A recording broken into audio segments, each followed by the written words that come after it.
Spiritual path. What do you guys want to use here on planet? You want to use this place? If you're on the spiritual path, you got to start saying, I'm going to use this world as a place to wake up versus a place to hide. And you might think, well, I definitely am not hiding, so that doesn't apply to me. If you're hiding conversations, if you're hiding issues, if you're hiding traumas, if you're hiding embarrassments, regrets, here I am, God. You know, what are we afraid of? You don't have to tell us yet.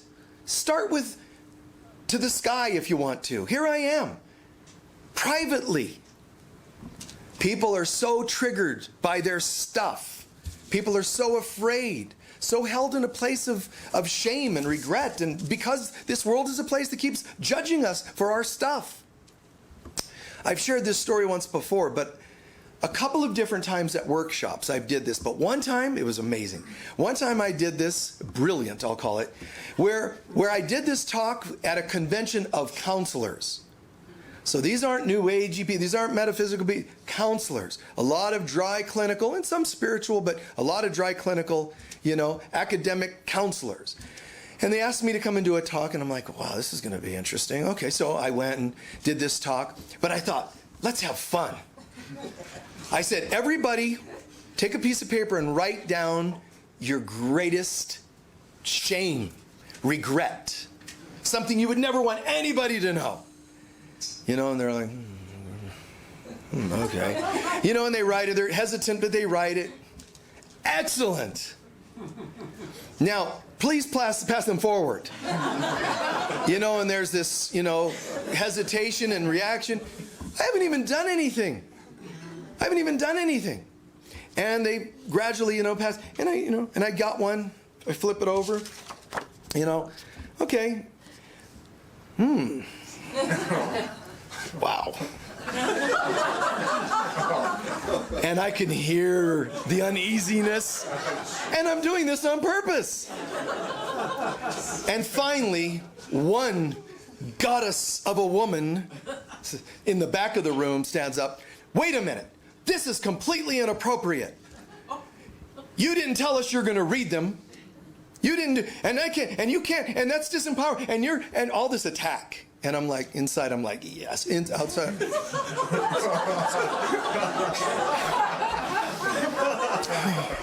You know? And she's going on, and are you done? Okay. So then she says, and I can't believe you're reading that person's, and you're going to read that person's vulnerable stuff in front of everyone. And I said, really? Did you notice I'm reading the back of it? And did I say I was going to read it in front of everyone? No. I let you deal with you. All I needed to do was imply that we're going to open something up, and this girl went nuts. You know, and then she stormed out. It was like so fun. But all we need is even an implication of looking at our stuff or having someone else know about it. You must get to a part, as they say in 12 steps, you're only as sick as your secrets. We must all get to a place of saying, here it is. You know, here it is. Just try it with God first. Maybe a counselor sponsor something. You know, just to get to a point where you don't have to be so afraid of yourself. Because you are. If you have guilt and shames and regrets, that's, you know these. You don't want to share them with anybody because of those things. Now, I'm not forcing this on you. I'm just saying, we say we want all these things. We say we want soulmates. We say we want twin souls. We say we want soul's purpose. How do you find anything soul-like when you still can't even love your human-like self? Soul has to be earned. It's not automatic. You can't get soul's purpose and soulmates. You have to be at that consciousness. 2 weeks ago we did a talk. It was called Holiness versus Humanness. It was great. I was there. So let me tell you, it was really, really cool. It was really great. The wording should already tell you what it was about, so I won't go much back into that. But our holiness versus humanness, pretty powerful, man. Then last week, it was almost like part 2. It just kind of worked out that way. So I went into, it was called Our Real Identity. Because it's connected. Our holiness humanness, and then go into our real identity. Because people are trying to be human, expecting to be holy. They want the world to be holy. They want their lives to be holy. Now, you may not use the word holy, but when you say, I'm going to start practicing abundant consciousness, what you're saying is, I want a more spiritual life. You can't get it if you're stuck in your humanness. You have to rise to that consciousness. And people think that you get that just by your spoken word. I'm a nice person. I'm holy. It's not just by words. The words don't hurt if they're positive words, but you can't speak yourself back to heaven. You actually have to live it too. You have to be that consciousness. There's a great line in the scriptures. I'm paraphrasing it just slightly, but putting on the mind of Christ. Wearing the crown of Christ consciousness. You can't just keep asking God to give you stuff. You have to become the thing that you're asking for. People are often asking, soulmates, when do I get my soulmate? When do I get my soul's purpose? You have to rise to the consciousness of soul to get soul things. Otherwise, there's a point in history, music history, where we started hearing what's called soul music. Some of it's just fabricated in a way. It's pseudo soul. But real soul music, like a lot of the original singers of such, they said that in us, there's a feeling in our being, in our soul, that we're singing. We're singing from our soul. That's real soul music. People that were singing, whether it was gospel, but it was from their soul. It was authentic. It wasn't just from their mouth singing. They were feeling something. And I've seen interviews with some of these original soul singers, and they said that's what soul music was supposed to originally be about. Any person of any race, of any gender, that's accessing, like soul poetry, you're having to access something deeper and letting it come forward. And then I remember the Beatles came up with an album called Rubber Soul. Now, the wording there, that was sort of a slam on another band called the Rolling Stones, because they were saying what they're playing is rubber soul. It's fake soul. That was their little dig. It was a slang he came up with, and so they put that title on their album cover as well. But rubber soul, it's fabricated. They're saying this isn't the real soul. You're kind of just going through the motions and sounding a little soul-ish. So it's the same here. You can't just use words of soul's purpose, because then it's rubber soul. You can't just say a soulmate when you're not a nicer person. Listen to some of the words in the poems about becoming a better person. That angels to each side of me mirroring, right? This world is mirroring stuff to us. So, humanness and holiness, accessing our real identity, well, the bottom line I'm saying today is that as we grow into who we really are, which is mostly done through asking God to reveal who you really are. Now, if you keep trying to figure out who you are, it's rubber again. It's fake. It's synthetic. So when they have classes and groups about self-help, it's self that got me into this problem. Self needs help.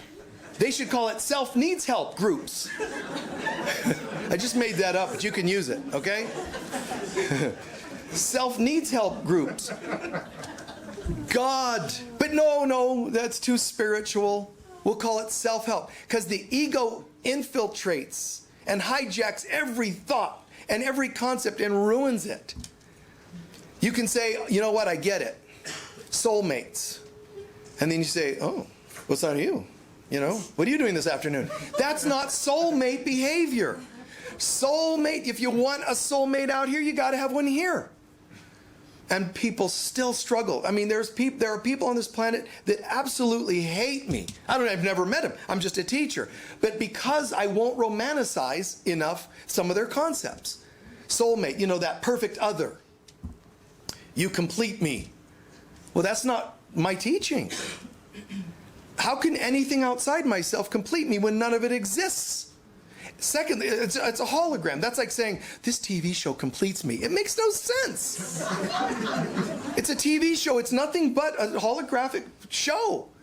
It completes me. But what's worse than putting that on other people, hi, nice to meet you, and subconsciously, when you're meeting people, you can seem very, Oh, namaste. You can seem spiritual. Namaste. Oh, do you go to the stupa? Oh, I go over to do meditation and yoga. And, you can move to Sedona, visit Sedona, and do all the new agey things. But what you don't realize is that as you're greeting or bowing to each other, all these wonderful things, there's these tentacles that popping out of the back of your head and whipping around into the back of their head, locking in, and at the back of their heart center, locking in and downloading. What are you about?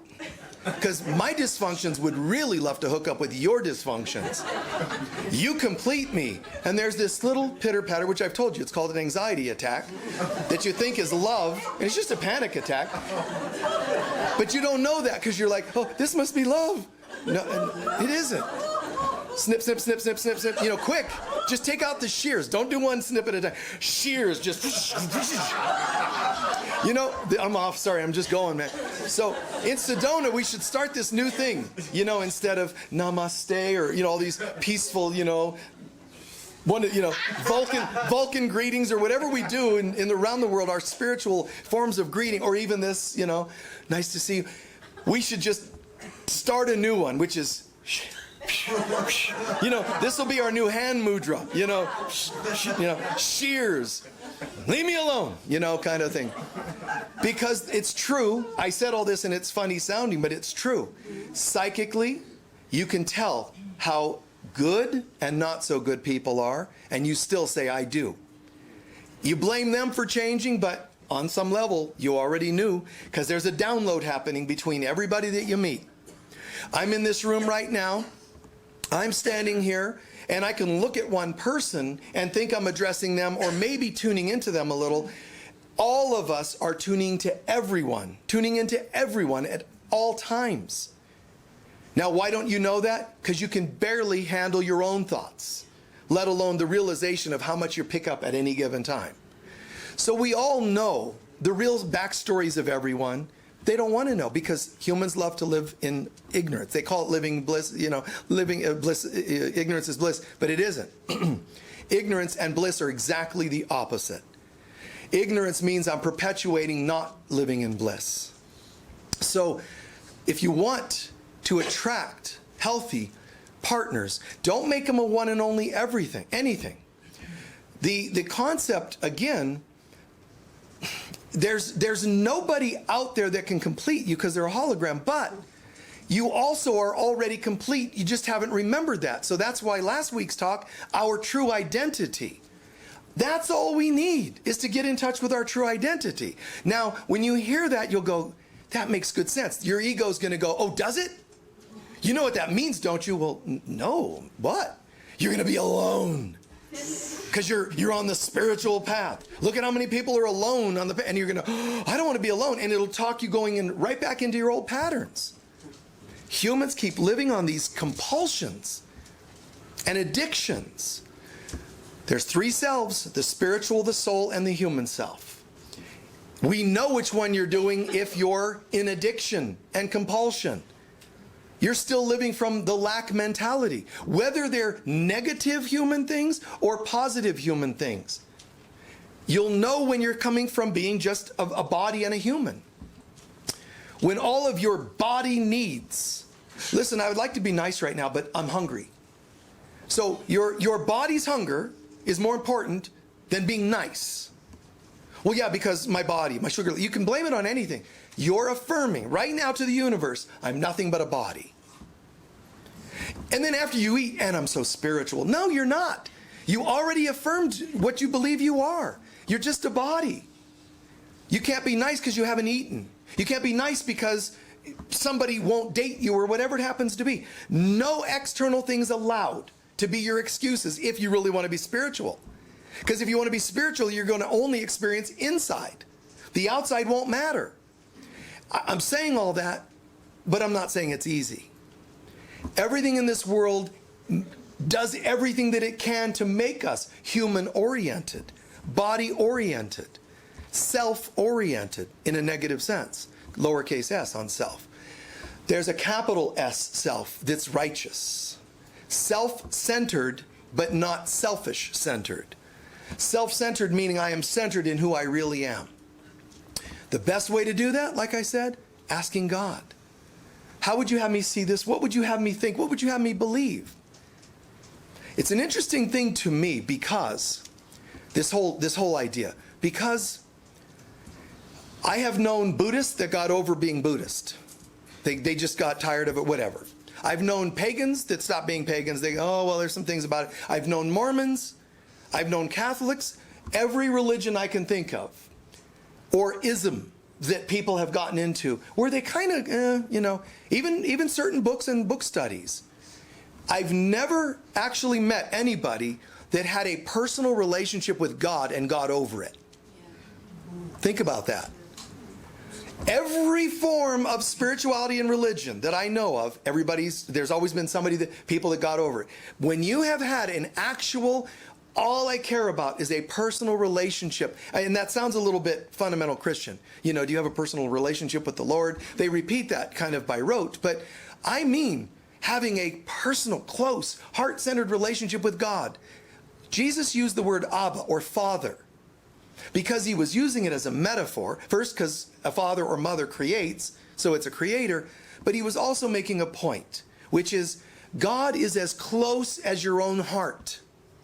So talk to God like it's your father.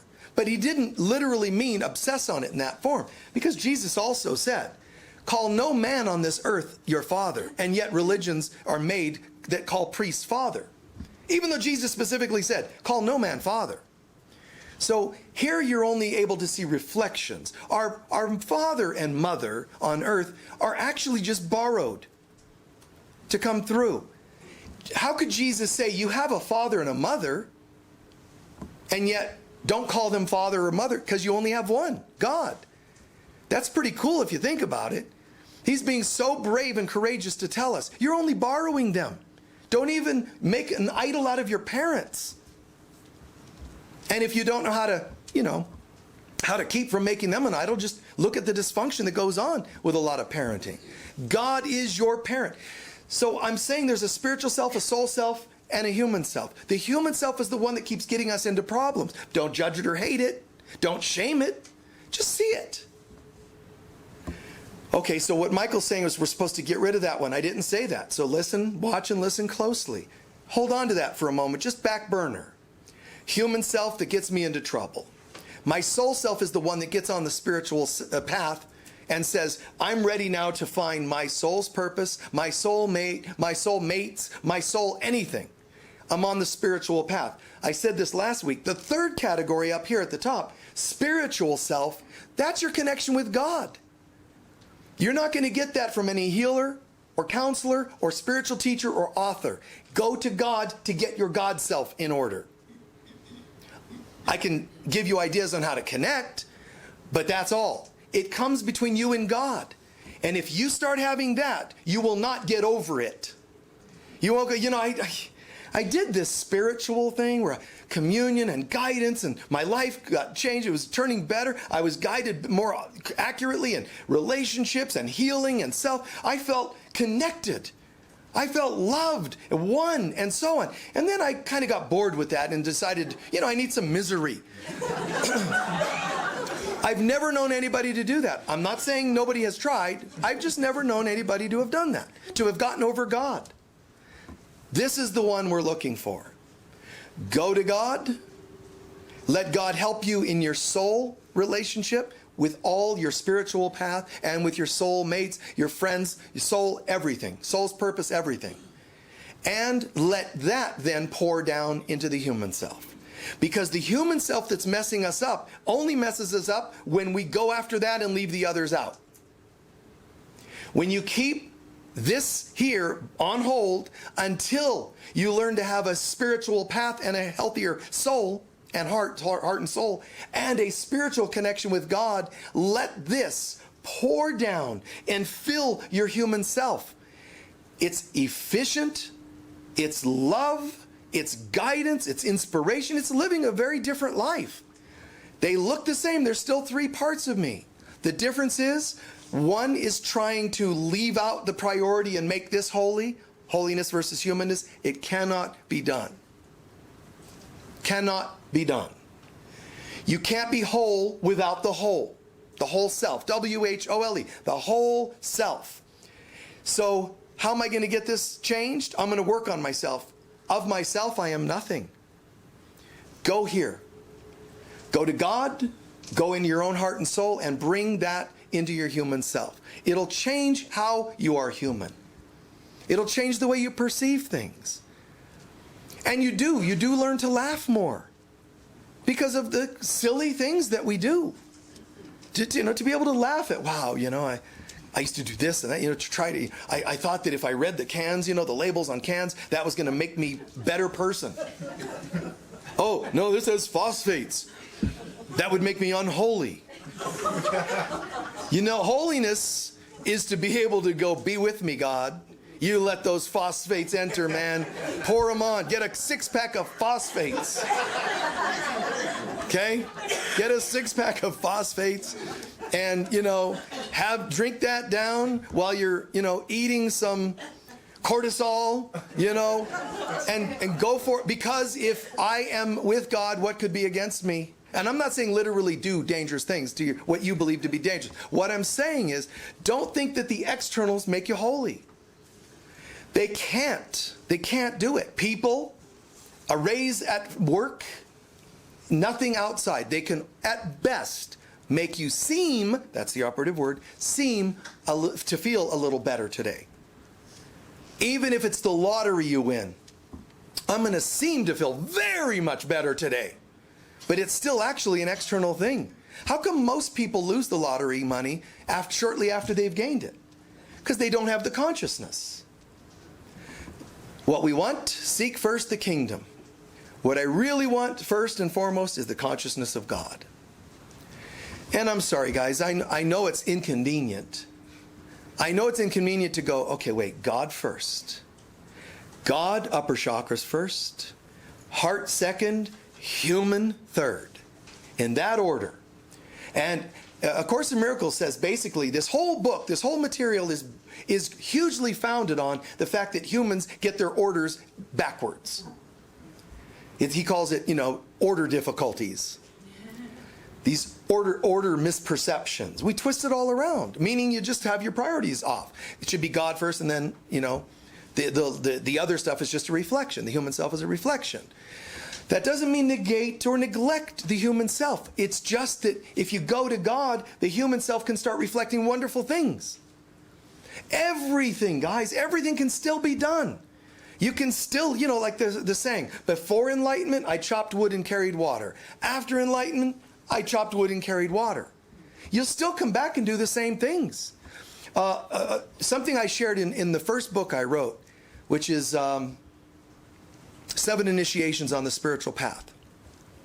And one of my favorite things I think I got across in that book is not just the going through the dark night of the soul and how to find light at the end of the tunnel and all of that, but that somewhere in my soul's journey, I got it. Everything of my human self fell apart. Everything died. Everything fell apart. Everything ended. It was a challenging experience. It was late 20s or so. And there was a point where I got it and I was like, I get it. I was already teaching stuff for almost 10 years by that time. So I knew spirituality like many of us do, but I didn't integrate it all yet. I knew it all on one level, taught it all, but I hadn't actually been through it yet.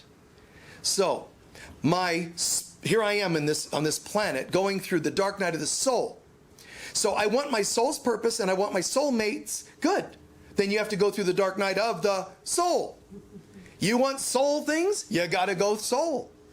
And the dark night of the soul is one of those experiences. We all go through the dark night of the soul a couple times per lifetime. But when I went through that, dark night of the soul has a few functions to it. And one of them is to take anything you ever loved and teach it, to train it to be unconditional love instead of just called love. Any love you ever had has to become unconditional, which means usually you have to lose everything you loved so that you can help it transition into unconditional love. And it sounds all kind of easy to say, but in the middle of it, man, wow. So, okay, it teaches you love. It also teaches you not to be attached. Why? Because everything's taken away. And you can go, at least I have my health. you know, and that's gone. Like, be careful what you ask for. So the dark night of the soul strips everything away. Finances, you know, I mean, for me, I was sleeping on a couch in my office for a couple of years. You know, it was embarrassing in some ways, but nobody really knew I was doing it. But a couple people I met, they caught on. You know, and they were like, Michael, there seems to be something. And I was like, uh-oh. And I said, I remember one couple in particular, and I said, well, you know, this is the way I am. If something comes up, I'm just going to have to open. I can't let the shames, the guilt, the regrets to be stronger than the truth. So although I'm not wanting to be inappropriate and say things unnecessary, but I just said, well, here's the situation. I went through a divorce, blah, blah, blah, blah, blah. And yes, I'm sleeping on the couch in my office. You know, and it was like I just let it out. And now there's one less thing that has a grip on me. So we go through all this stripping away. My point was, all this is being stripped away. And it's like, okay, wow. Now you're going to be rebuilt. And you can either rebuild yourself, or you can let God help you rebuild into a new self, capital S. I don't want to just keep rebuilding my human stuff, even when I get stripped down. Let your human self decide what's right for you now. You're in trouble again. You're just attracting more trouble because you're only being stripped down of the yucky stuff anyway, or stuff that is no longer of value. We don't like it going because we're attracted, we're attached to it. So we have to learn to be courageous and say, I do not know my own best interests. I'm surrendering this and letting God guide me. And I'm not talking about a hyper-religious relationship with God, like where you walk around and it's all pretend, you know, reciting and doing. I'm talking about you're really feeling it, a relationship with God. So there needs to be a stripping away, and we can't avoid that. That's a part of life. Why? Because I die daily. I'm ready for a stripping away of my old self. Whether I literally die tomorrow, at least I chose to die of my ego self. Now when I'm born again on the other side, or even if I come back, I'm a completely different being. Just because you choose to be born again doesn't mean you won't die of something. It doesn't mean you won't lose a relationship. But with what state of mind do you do those things? Oh, I can't. Oh, it's, you know, and see, suffer over it. It shows you're still heavily attached to it. Die well. Do your best to die well.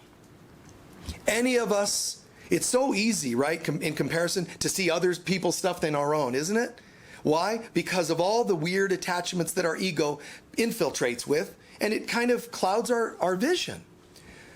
But when we make decisions that come from a righteous spiritual self, oh my God, I've said this so many times, we almost always end up saying, I should have done this sooner. It's such a great thing to know. So then, if you've done this, everybody watching this has probably done this a few times where they made a decision that was challenging and said, wow, this is better now, my life is better now. Then why, if you've succeeded, why is there still any hesitation? That's kind of insane. You know, I have only evidence that this works 9 out of 10 times. So I should think twice about this.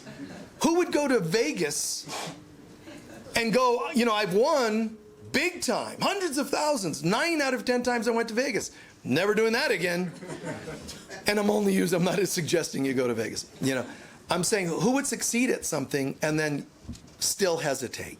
You know what's right. It's in here. You know, we all know what's right, but we're not listening to this. Why? Because that's here.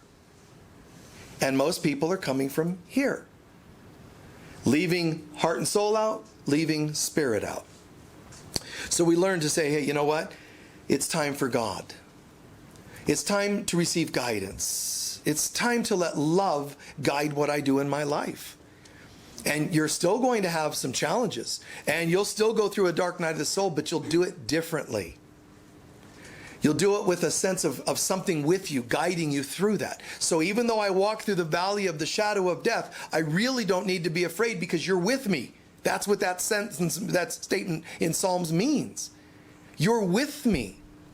And then there's a part of Psalm, you know, that same Psalm that says, and not only are you with me, around me, they're my enemies. And he's not just talking about people that are attacking and rude and leaving you and dumping you and suing you. There's all that.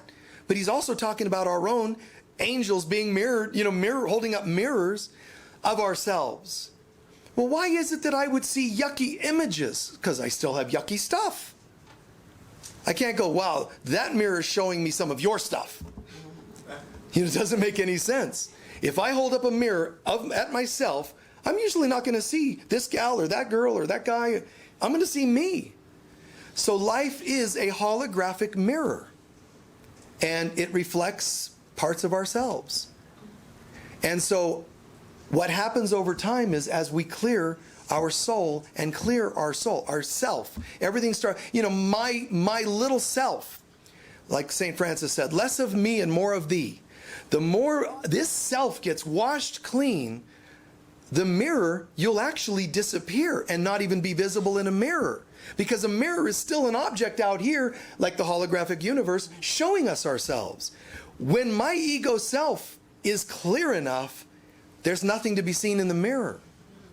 And then you walk the world not seeing reflections of yourself, really. To a degree you will, because the world is a mirror. But you won't see all these things that mirror drama and trauma. It's the strangest thing. So you walk in this world, but you're not of the world. I want to know my soul's purpose. I want to know where my soul mates. Keep working on your soul, and you'll realize everyone's your soulmate. Everyone. Which makes it sound like you're, a little loose or something, but but everyone is your soulmate. I'm not suggesting you date everyone on the planet. Everyone is your soulmate. Guys, there's only one soul. As soon as my human self disappears into my soul self, eventually my soul self will disappear into the spirit self, which is one. And that is so unattractive to people. They're still out here looking for another. So you can't escape. If you want to know soul, you can't escape from these truths anymore.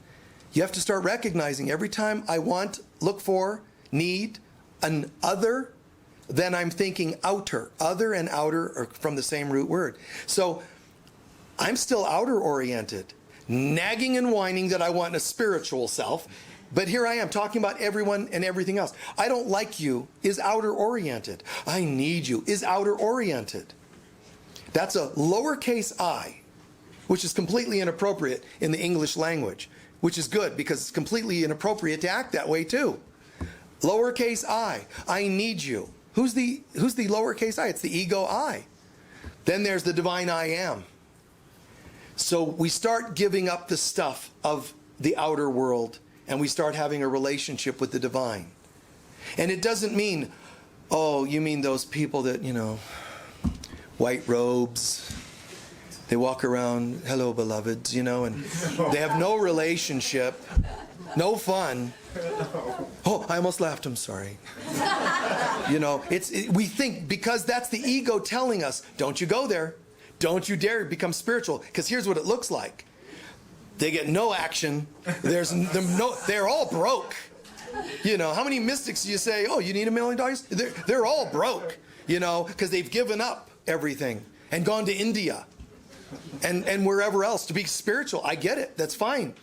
But that's not actually the way it's supposed to look. That's the ego interpretation of what spirituality looks like. It's still my human interpretation of what spirituality looks like. Why? That's not an accident. It's doing it so that you never want to go there. What if the accurate, and it is the accurate, what if the accurate interpretation is this? If you, my children, only understood that if you seek first the consciousness of God, you will have everything else. You'll make love, you'll have funds, you'll have a car. It doesn't matter if it's a Rolls Royce, that's holy, just like any other car model. It won't matter. You will be well taken care of. And you'll be so connected. It's hard for the human ego mind to believe this. You'll be so connected that you'll be driving one of your really great cars, safe cars. It doesn't have to be like literally a Rolls, but a great, wonderful, functioning car. You could literally meet someone who says, I'm a single mom. I still have to walk several miles to work, and I have 2-3 jobs to be able to feed my children. We had to run from their dad who was being abusive and to protect ourselves, and boom, boom, boom, boom. And you'd be able to say, need a car? I just got this yesterday. You know, it's funny because I asked God, what would you have me do? I got this car, had all this money, bought a car, and I guess it's meant for you. And then you'd manifest another one the next day. We can be that connected. Nobody wants to believe that because they want to keep perpetuating limited belief systems, ego, fear-based, limited belief systems. But we can do this. It's all going to be okay. I'm not telling you to go to dangerous levels, like giving your only car and you don't have money to get another one. I'm not telling you to do things that would harm yourself or others. But to really realize, if God were speaking to you, it would say, sweetheart, how could you not be provided for? Well, there's some things you don't understand, God, like taxes and loneliness. I mean, you're God. You don't realize what it's like to, yeah, I'm all spiritual.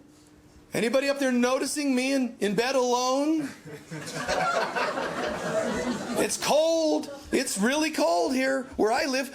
But apparently you don't care because there's no temperature issues in heaven. So here I am, just freezing. I know I'm praying. Please try to ignore my chattering teeth. It's not like I want a warm person in my bed or anything because I don't want to be selfish, Lord. That's what we're doing when we talk with God. And it's all ego and hurt based. And God hears. Wah, wah, wah, wah, wah. God, and I'm not dissing us for doing it. What I'm saying is, God is saying, I can't understand what you're saying. Because all around you and within you is everything you need.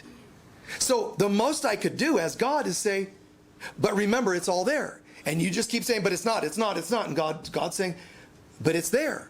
And God will leak reminders in your dreams and in your counseling sessions and here and there. A movie, a song on the radio. Like all you need is love. For the folks online, that's the song we played today before we started the service officially. And if it's true, all you need is love, then why don't we act like it? There's nothing you can need. There's nothing you can do. Everything's okay. That's being said from here and here. I know that on this level, we're hurting. Disease. Someone was saying this morning, about a pandemic and epidemics and all kinds of things that this world's going to dish out. I'm telling you, and I swear to you, the reason those things happen is to distract you from the things that are of a higher order. The more things that are a lower order can hit you, the more they're keeping you from believing in things of a higher order. The more spiritual you and I become, the more the ego is going to continue and the evils of this world to attack and try to distract you. If you think there's a chance you're going to get a better politician and you start getting your heart all invested, you end up with something that breaks your heart and upsets you. But why? Why are you upset? Because if only, be careful. If only what? If only one thing on the outside would have fixed something else on the outside, go here. Anytime you see you're upset, it means your order, priorities is out of place. So don't pretend it's not happening, but instead use it as a reminder to go home. Not go home in here. God first. Something outside is bothering me. I'm going to look in my soul to see what that's about. Bring that to God. Then I'm going to ask God to help me bring a new self to the outer world. So the Lord watches my coming in and my going out. A statement in the Bible. So I'm going to bring issues into my soul and track them down to see what they're really about. I'm lonely. Teeth are chattering. I wish I had somebody in bed. Wait, you think it's just a person? Go online and get one. Homeless people wanted. Anyone will do. You need a home and I need a person in my bed to keep me warm. You could probably get several and they'll probably keep you warm because 10 bodies, more than one, would probably keep you warmer. Okay, great. Move them all in. I bet you won't get along for more than a minute. One of you, one of them's going to, you haven't showered today, have you? It's going to be something. So it's no external things will fix the real inside issues. They won't heal them. Temporary fixes. So what do I really want? I want a person to keep me warm. That's not what you want. You want to feel a warmth that can never grow cold. It sounds like, oh, God, with no partner. Guys, God first, you'll have a more healthy, loving partner. Because when you meet someone who says, hi, nice to meet you, and tell me about yourself, I have spirit as a priority. When you meet somebody that says, I'm not really into that, don't settle. You better find someone that wants to share the soul and spiritual, or you're already in trouble. They want you for something else. Whether it's to hide each other's dysfunctions, or they want you for your money, or they want you for as a body, or they want somebody to raise their children, or whatever their external thing is. You don't want any part of that. Soul, spirit, priority. Then you can say to anybody you meet, when they say, what are you about? This. And when that impresses someone, that's good news. When they say, really? You see, I did this when I was in high school. There were, a few gals that kind of expressed interest, and I would ask, this is going to sound completely weird, but I would ask a particular question in those days. I can't use it anymore because now I'm telling everybody, but I would ask a particular question, I swear. And I always got the same answer, and I knew, not interested, not interested, not interested.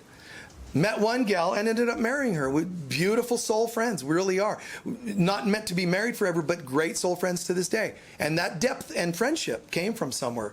It originally was this. I met any of those previous people, and I met the girl that I ended up marrying for 10 years, and I said, what's more important, me or God? I always heard you. When one girl said God, I said, right on. And I married her. I know that sounds a little out there. You don't usually have people going to Safeway saying, me or God? That's a bit out there for a kid. I was in high school, but I still knew something. I don't know if I had it all together in my head, but I knew something. I wanted to meet someone else that loved God. Not just wanted to date, not just a guy or... I knew that's what I wanted, and that was a righteous question and a righteous answer I got, and a righteous decision to pursue that. God first. I'm going to close now, but I want you to remember, I'm not trying to push religious statements and beliefs. When I say God first, I'm not pushing, the terminology some fundamental traditions use. I'm talking about having your own act together. Your spiritual priorities set straight. And to really understand that.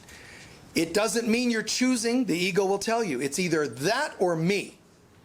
I can give you all the stuff you want of the body, and you'll take that most of the time.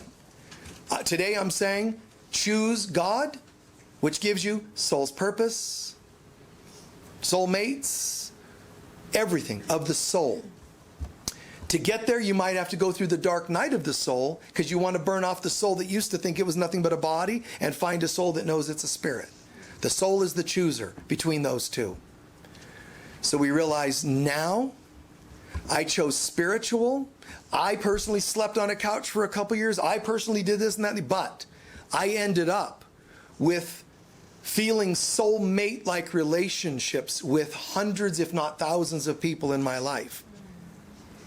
And if at any moment I were put in a position, if there was a group, it could be strangers, a busload of strangers, and I had to push a button to destroy myself or that bus, I would take myself out. I don't care who they are.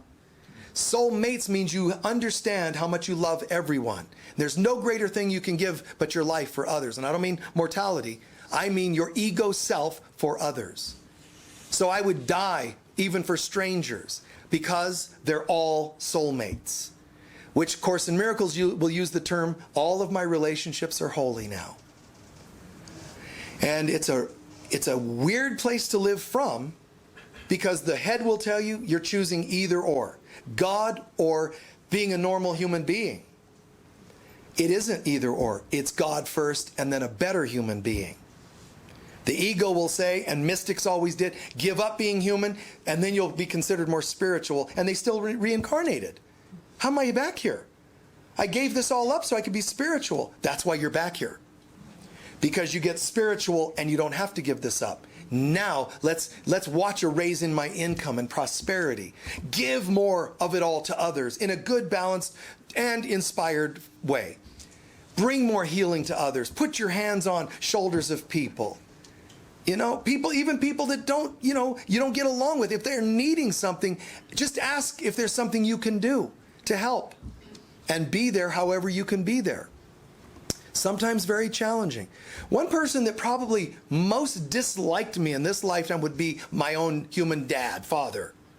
And he didn't believe in anything I did. He was so condescending. He was the rudest person you'd ever meet. But anyway, and it's kind of funny because my daughter went to a channel once and she said, "Did you have a father that passed over?" It was my daughter. So do you have a grandfather that passed over? And because she's channeling a few different people to my daughter. My daughter's like, "Wow, this one person came through. Wow, this other person came through." And then the woman said, "Did you have a grandfather that passed over recently?" "Yeah, just a couple weeks ago." "Yeah, he wants to come through, but he's a jerk, so I'm not going to let him." I swear to God. I swear to God. Like, wow. Wait a minute, I'm sensing, nope, total jerk. Let's move on. Like, that is the weirdest thing. But isn't that confirmation? Like, wow. So, this person that even, this clairvoyant, this channel, acknowledged, wow, this guy's a piece of work. That person, he didn't believe in anything I do and all that, right? But here's what he did also. If I was ever at his house, "Michael, yeah? Why don't you do that thing, that healing stuff you do?" And once in a while he would say, he was wealthy, he went to China, he would have 18 acupuncturists working on him at the same time, the suction cups and the needles and this and that. He'd have all this stuff done. He said, none of it ever makes me feel any better but him. I mean, it was amazing. So it's like, wow, even people that don't connect with you, bring them love. And if they say, can you help me with something, never be used to where they're hurting themselves, because people can hurt themselves by using you or hurt you. I'm not saying that. I could afford it. And if he was ever rude, excessively rude, and get to a point where I can't afford it, I'd say, that's it for today. I got to go. Leave him with only one side worked on. So, get out of my house, Michael. That'll show him. Anyway. But how interesting, someone that feels appalled by you, able to acknowledge there's something there. And I never expected him to be able to say it any more than that. Just that much. If you get it, that was a huge statement. Doesn't like me, doesn't like what I do, doesn't believe in any of this, but that stuff you do. It's kind of interesting. So be patient, be loving, be the presence of God, not to a point of harming yourself or others, but bring the light in whatever way you can, when you can, okay? However you can and when you can. But stay within your own healthy, safe boundaries. You don't start writing checks to addicts saying, well, let me help you out with that. In case you need some more of that stuff that you're addicted to, and then one day you might appreciate it. That actually will work the opposite direction. So saying no is also a way to be loving. Let's take a few centering breaths.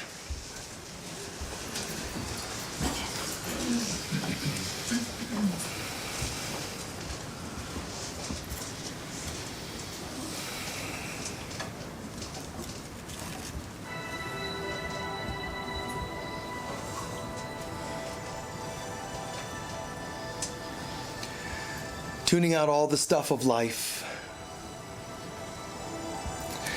Breathing and centering. Today's meditation simply on this. First, centering and relaxing.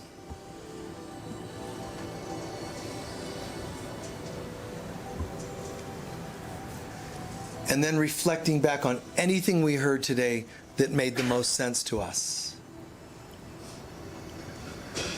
Let's imagine, what if this talk wasn't done by a person standing up on a stage? What if this conversation was between you, your soul, God? Only allow that which made sense to you and that feels right to be in your mind. Let all else go. But the things that did work for you make sense to you. What if it was God speaking to your soul? And your soul then transferring that down to your human self. Allow anything that made the most sense to be true to your spirit, your soul, and your human self. But those things that did make sense, let them drop into you high and low throughout all parts of your being. Take them on as absolute truth for you for now. The truth of God. That I can live the life, Christ life, mastery. I can step into the consciousness of God and let that translate and transfer all the way to my human self. Less doing, more being. Capital B. More presence of God. I can still have fun, but it'll be healthier, real, live. Laughing, still watching your favorite movies, but you might notice an attraction to different kinds. Healthier people, more fulfilling movies. Maybe more creativity will flow through you. Is there a problem with that? Songs, paintings, things you do, and maybe things that are new to you. God flowing through us doesn't take, it adds to. It's on our way to God that we sometimes realize in our soul there are some things to say goodbye to. But when God enters, it only enters where there's room. It doesn't strip anything from us. But why wouldn't we want there to be a lot of room? Why would we say, God, I welcome you into my home, and you can stay in one drawer of one cabinet? I leave no stone left unturned. Fill every part of my life, God. Enhance my sensuality. Enhance my creativity. Enhance friendships, camaraderie, soulmate relations. Guide me into my soul's purpose, which is not a career, and it's not a career that's foreign to me. It's utilizing all my gifts into something that I would love doing. Help me to forgive myself for not knowing this, remembering this, believing this.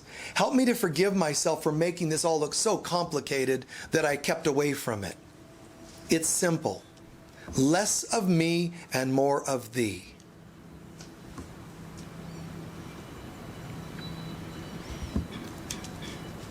I need nothing outside. I bring everything to the outside. I can dance. I can hug. I choose to bring this presence, the presence of God that I am.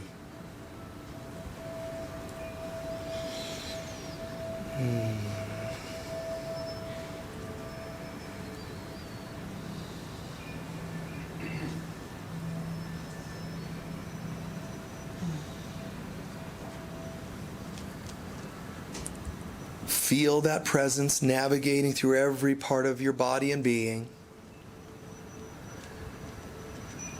And then to yourself with your mouth closed, let what's happening hum itself for the next minute or so. Just let the vibration you're feeling hum. We don't have to do it all together this time. Everyone just share love and bliss and gratitude.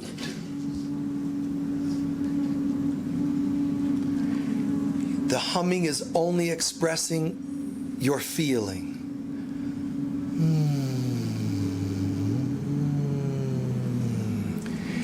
The hum can float and dance.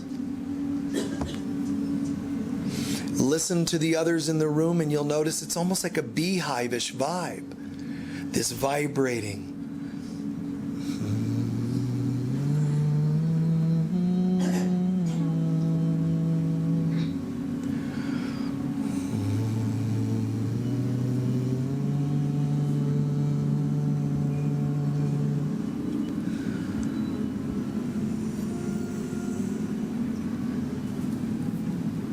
Just nice and gentle. Half a minute more. Let your mouths open slightly and the sound to continue. Ooh.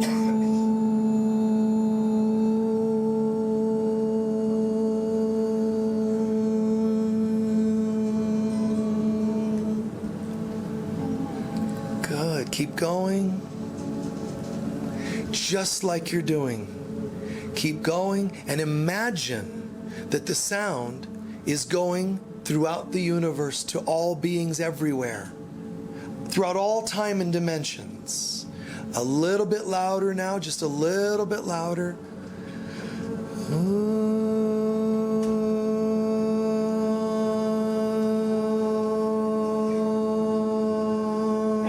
Keep it going. Picture the sound from your soul holding children that are scared, holding single people, people struggling with splitting up or losing a loved one. Let the sound wrap people that are ill or hospitalized, people that are scared everywhere throughout all time. Imagine campfires from indigenous cultures throughout history. They're hearing us right now and we're hearing them.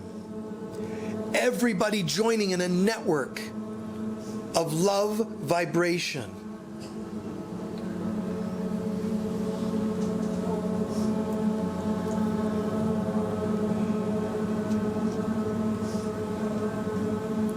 And then rest.